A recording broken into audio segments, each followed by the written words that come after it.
Hi, everyone. This is Dr. Jaime Romo. Good afternoon. I'd like to start with kind of humor joke, but it's not really a funny topic.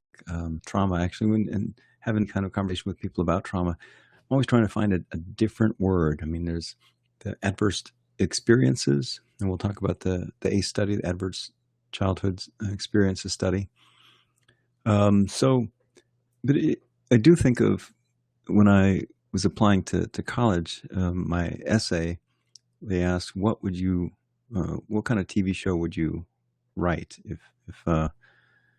you had that opportunity? And I said I would write something about my family and how crazy and sad and dysfunctional and all that it was, because you had to laugh. I mean, you had to figure out a way to make meaning out of all the stuff. And so I won't say too much, but I grew up in a very challenged environment, and it's real clear to me that has led me, um, maybe unlike a lot of my peers, to overachieve, to become professor and teachers and really address social justice issues through education. And then as the world of trauma opened up in my own life, I integrated that and became very immersed in the trauma world and in abuse prevention and healing. And so all of that, maybe there was some wisdom many, many years ago that I didn't realize.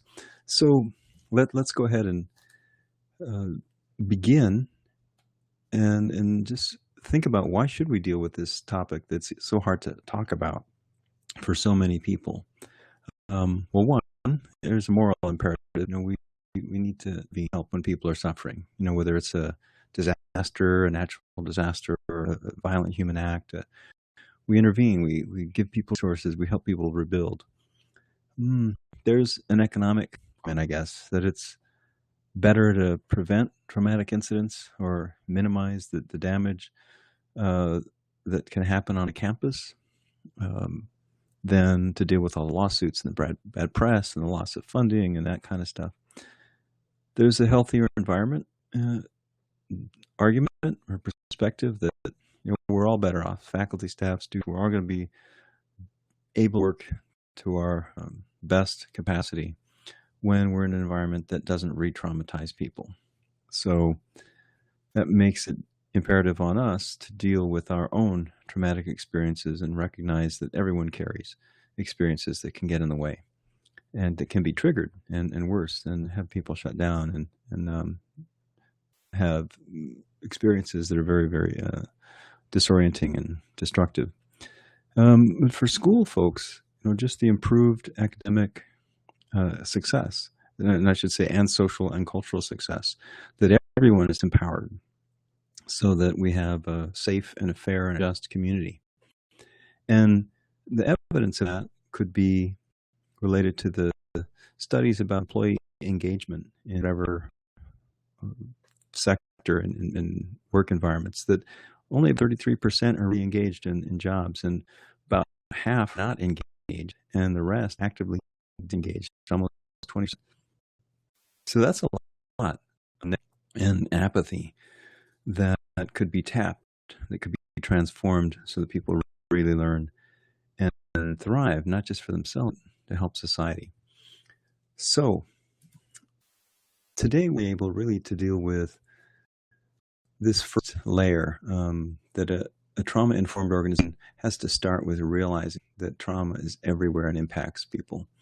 And there's a whole lot of work just in there, but then another layer to help people, faculty, staff, students recognize the signs and the symptoms and develop self-care, and then resisting, so the institution recognize ways that it has been harmful in policies and practices, whether direct or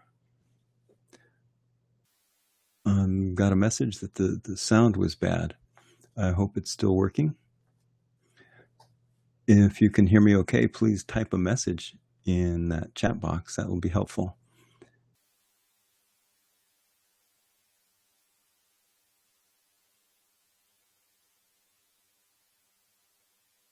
And the last layer of Thanks. The last layer of being trauma informed as an organization is to really be able to respond and have preventative policies and practices, as well as a culture that has the resources to intervene and help people to heal. So today we're just going to look quickly, and I do mean quickly, at understanding how trauma works, and then look at some trauma-informed guidelines that are always kind of in flux, but there are a core that we agree on that come through SAMHSA and a lot of people who are leaders in the field. And then look at some practical kind of institutional ways. Again, this is a real brief understanding of what institutions can do. So, in short, I'm saying that it's necessary that as institutions that we reduce unresolved trauma symptoms and prevent re-traumatization. And it's also possible. And there's some really good examples of how that's working a lot in the K-12 world. So in short, trauma is everywhere. This is a great definition by Beverly James, who one of the leaders in the trauma field. And what I think is great about this is that it acknowledges that it's not just what happens to us, but what we perceive. And so people are amazing. We have these brains that can imagine things in the future and create that can also work against us. And so just like if we think we misplace our keys and go through some kind of reaction and then we find them and realize all that getting worked up didn't help at all. But we also realize that getting all worked up, and I'll talk more about that in a moment, has a physical cost. And it's an automatic thing that happens whenever we get stressed. We're wired to deal with the stress, as you probably know, from the saber-toothed cats and so on. And now we have that same stress response when someone cuts us off in traffic, when we get a surprise that we didn't expect or want. So how long does this overwhelm have to last? No time at all. That's the amazing thing. It's hard to quantify and put a matrix on which trauma is worse. And then how do we know someone that has some low coping, there's something getting triggered? Well, certainly in really strong reactions, when people have the fight, flight, or freeze and faint, some people talk about that too, responses, not just physically, but certainly interpersonally, where people shut down, or when people can't talk about some things. In society, we have a hard time talking about death and other things institutionally that we don't talk about. Those are all signs that there's something unresolved that is going to lead to people being disengaged or even working against the overall common good. So everybody does have stress, of course, but there's too much stress, which is, gives us an acute response. But then when it goes on, that has some real damaging consequences. So this little points to what we usually think of often for trauma, that it's a single episode, that it's something sudden that happens, that it's a one-time event, and it's often a physical component to it that we don't recognize the emotional. But there are, of course, psychological impacts to any single event. But what I want to highlight is the other areas that are so under-recognized and have some deep consequences. This pre- and perinatal trauma is huge. And what happened brief is, and you may know this, that when the mother experiences stress, that there's a whole series of neuroendocrinal changes that go on when the cortisol kicks through that environment with the fetus, that it alters its biochemistry. And the heartbeat, instead of regulating to be calm, then regulates to anxiety or to hypervigilance, or in cases even in Holland during World War II, children who were born to mothers who had suffered through really, really long stretches of hunger. Those children in their biology grew up with their body responding as if they had been starving, even when there was food. And of course, we know about Holocaust survivors whose children who didn't experience the Holocaust directly also developed PTSD. And so this idea that what happens in the womb has a chemical impact on the brain development, that also has this neurochemical impact on how we are regulated, how we are, what our base of normal is. And then to add to that, there's developmental, or so when we have a series or layers of experiences that are adverse that impact a person in the moment and then that are repeated. Historical trauma, slavery, colonization, Native American being devastated, genocide, and then intergenerational through behaviors. And one of the tragic physical results of early stress and ongoing stress is just the size of the brain. So on the left would be considered, a healthy environment and person who's regulated, and comes back. And I hope the sound will hold up. Sorry about that. And on the right, we see just the spaces in between, that there's fewer connections, and then the way that the system is going to be working is also going to be impacted. So real quickly, we have the immediate fight-flight stimulus response, where cortisol kicks in, the amygdala, the alarm system goes off, the hippocampus is supposed to check the context and let the amygdala know to shut down, that all systems can go back to normal. But that doesn't always happen, especially when there's ongoing trauma.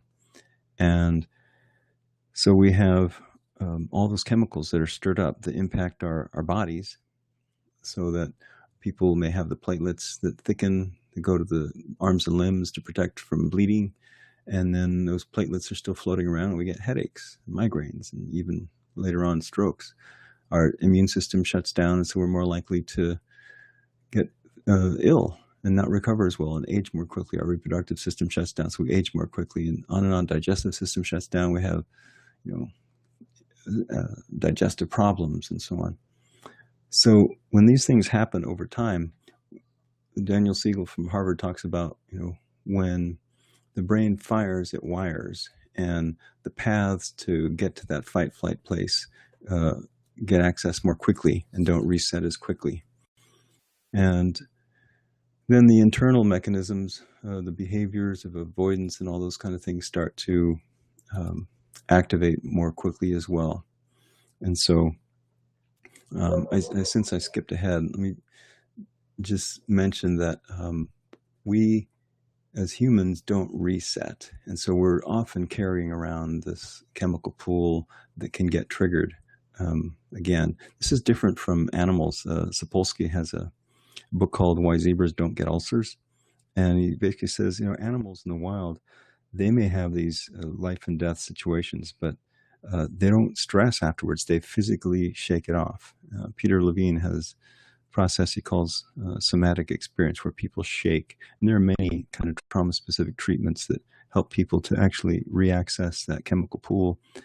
And in that transforms, that frees up that reservoir of reactions, of interpretations of what was going on in the moment. Because what does happen in the moment is that of all those chemicals that are floating quickly in the brain to help us react quickly, there are also some chemicals, namely oxytocin, which helps us to survive that stress and then to fragment the memories to get through that. So we're carrying that around, all of us. And years ago, 1998 actually, the ACEs study was published by Vincent Felitti, and you may be familiar with it. It basically identified 10 adverse childhood experiences, some direct abuse, some trauma around them in the environment, some neglect. And it's easy once a person has a couple of these to get a few more. And I know in my own experience, I grew up with 9 of these. So my survival mechanism was pretty strong, and I overachieved and so on, but eventually I had to come back and really clear these. And that has helped me to learn an awful lot about how trauma works. But when we don't clear them, there are some serious consequences. And there's a direct correlation between the number of adverse childhood experiences that someone has before they're 18 and when they're unresolved, physical, emotional, psychological impacts. And so this points to a person with 4 or more ACEs was going to be 460 more likely to suffer from depression. And a lot of times people are focused just on depression as a precursor to perhaps suicide or other things, but we focus on the symptom. Similar for smoking, a person's going to be with 6 or more ACEs have 250% more likely chance of becoming an adult smoker, and then more likely to be to have chronic obstructive pulmonary disease, COPD. Again, these are things, behaviors that we're trying to stop for younger people, and we're not dealing with the root of the behaviors. These are coping mechanisms. And so in short, these are coping mechanisms that have gone overboard, that have snowballed. And so with alcoholism, I did a presentation with SAMHSA, Substance Abuse Mental Health Services Agency, a couple of years ago, with a lot of experts in the field, and we brought together Substance Abuse Treatment Division and Mental Health Services Division, and they don't usually talk to each other, stay in the same room. And what was clear, all the presenters were saying, it's not just the substance abuse, it's not just the being diagnosed as bipolar or something as a disease in itself, but these are the extension of the continuum of trauma. And so here we have adult alcoholism, 500% increase in adult alcoholism directly related to ACEs. Most dramatic starts with male with 6 or more ACEs has 4,600% increase that he'll be an IV drug user later in life. In women, 78% of drug injection by women can be attributed to ACEs. So this is an incredible epidemiology. And so we mentioned Suicide Prevention Week. I've seen the resources, materials that people put out, signs to look for. And, these signs are common to trauma, not just to suicide, but, with a child with 7 more ACEs, and again, it's not hard to get that many ACEs, is going to have a 30-fold, 3,000% increase of suicide attempt in adult, and 51-fold, 5,100% as a adolescent or childhood suicide attempt. So it's an awful lot of information, and that's just to say that the people who we have on our campus, our colleagues, faculty, staff, administrators, community members, we're all carrying some kind of adult experience, and to the degree that it's resolved, it will show up in some way. So how will it show up? Well, to me, this reminds me of colleagues sometimes, and I was just in a little church cabinet meeting last night, and I could see the power struggles, and when we were trying to establish some kind of order, and people are disengaged and bringing out their pads, and there are also the dramatic versions of that when someone may be the victim of an accident, but they don't trust the or someone hearing someone whisper about them, and they hear a tone that reminds them, that triggers them into some prior abuse, and they have an extreme reaction. So, and this is, I'm sure, under a lot of the police-citizen exchanges that escalate so quickly. So the traditional paradigm, whether it's for mental health services or medical services or education even, is this hierarchical relationship that some people know more and the others should just listen and take direction and so on. And really, most importantly, the safety and trust are taken for granted. And the reason that's so important is that when someone experiences some trauma and they're overwhelmed, whatever it's physical, emotional, psychological, real, perceived, especially if it's ongoing, they lose a sense of safety. The person loses a sense of trust. The person loses a sense of voice, choice, of feeling powerful, like they can do things. And so it's important for us in our interactions as providers, student services or faculty or whoever, that people who represent some kind of authority in particular make sure that their actions and the environment is safe, that people know that they can trust what's going on. that people can bring their voice, that students and others can bring their voice of concern or dissent, that people have some sense of choice of what's going on and people have a sense of empowerment. And those are things that are really great for effective classrooms as well. And the next webinar actually will deal with faculty cultural competency development.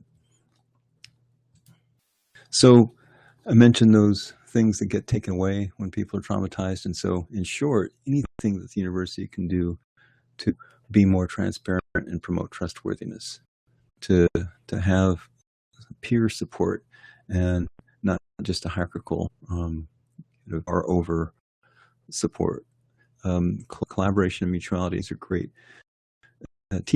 teaching strategies. Recognize cultural historical issues, because each of those have layers of trauma. There's research that says racism is traumatic, and that we know historically some groups have been targeted and have been killed off, or ethnocide. They've have their culture stripped. So I'm bringing up something that happens commonly, fortunately, on a campus, and what I want to note about these is not just that they're common, but when something happens to someone, we may not see the same reaction. We may be surprised. Some people really have a strong reaction. Some people really seem to get over this real quickly. Whatever it is, it's hard to measure. And so it goes back to recognizing what's happened to people. And in fact, the question in trauma-informed care is not asking what's wrong with you, but what happened to you. And the more we have that resource and that stance reinforced through different parts of our campuses, the more likely people will come forward. This is often the result of different crimes, right? And these are the same type of results of trauma from year 4. And I think what I want to highlight, we don't know people. We can identify victims of crime by appearance. There's no way of telling someone. But we do know that,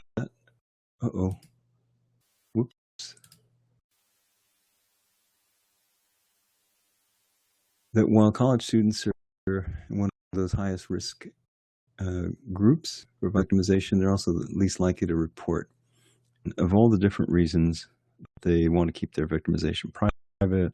They don't trust people, police or others. They may internalize and say it was just a minor offense. There was no harm, which is tricky. A lot of times that those things really do add up to have a big impact. They may want to just avoid thinking about what happened. But really the bottom line too often is that they're afraid of the reactions by being known, the shame or the victim blaming and the lack of resources or support.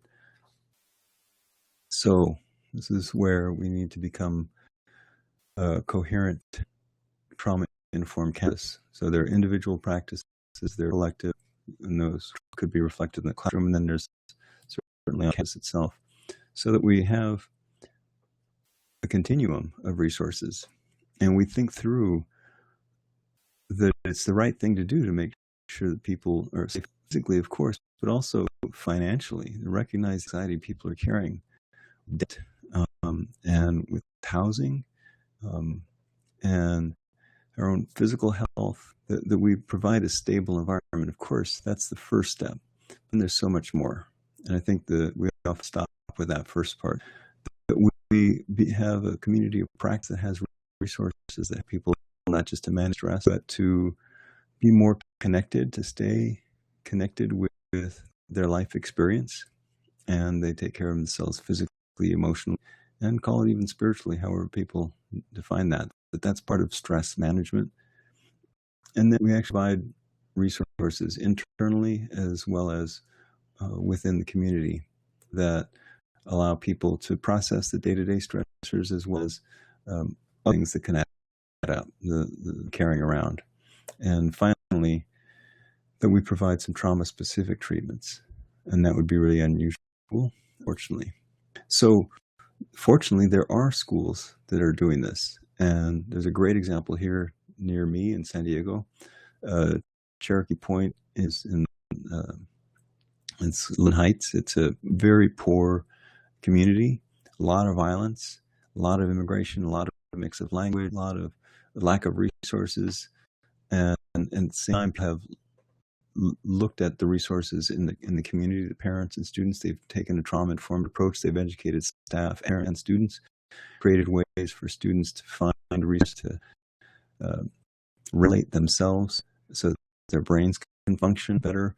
They're more likely to stay in school, come to school, and be their self. And at an early age, think about that developmental trauma, interrupt that pattern that people carry around, kind of residual built up experiences that lead to negative thinking, negative behaviors, and so on. Similarly, in Washington, this was an alternative school that had a phenomenal turnaround. So no one really expected kids to graduate. There's a last place they were thrown, and there was a high expulsion rate and violence and so on. And through a trauma-informed approach, again, we developed a community of practice, people being reflective, people not just using their truancy or expulsion, but then graduating and having a sense of self that is more intact. That's one of the things that really gets lost in trauma is there's a physical impact, there's an intellectual, emotional impact, but then there's this loss of meaning. And so at any point that schools can provide that way for people, students, staff, faculty, administrators, community members to find meaning. It is the heart of university work that our students thrive. So I've said an awful lot, and if you'd like to type anything in the chat, be happy to respond.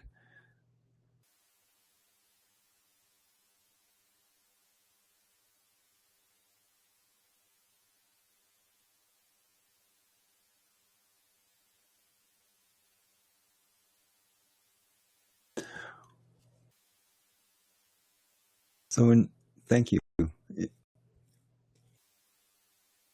I think it's a powerful process for people to start to understand our I guess our complexity, but also the possibilities that we have. And if we don't transform these experiences, we'll transmit it. You are contagious, and everyone has a part in that. And so at this point, I'm happy to offer consults to folks. I customize workshops for faculty, for staff, for diversity and equity committees to either deliver workshops or coach people so that they can and be kind of the trainers for others, the facilitators others to examine their own practices and their own experiences. Actually, that's always the starting. So, thanks for joining today. Please let me know if I can be of service. I'll send you a follow-up email, and perhaps we can talk at some point about what's going on at your campus and what might be helpful. Thanks. Have a great day.